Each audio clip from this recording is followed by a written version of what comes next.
To install truAudits, follow these steps. First, open the Microsoft Store on your Windows device. You can find it by clicking the Start button and selecting Microsoft Store from the app list, or by searching for it in the Start menu. Next, click on the search bar at the top of the Store window. Type truAudits and press Enter. Locate truAudits in the search results and click on it. Then click the Get or Install button to begin the download. Wait for the installation to complete. The store will notify you once the app is ready.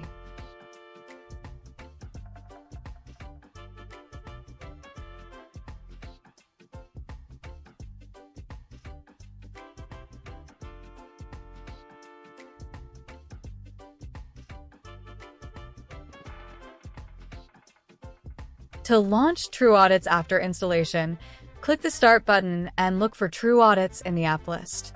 Or type truAudits in the Start menu search bar for quick access. We're committed to supporting your high-quality assurance work. Good luck with your upcoming engagements.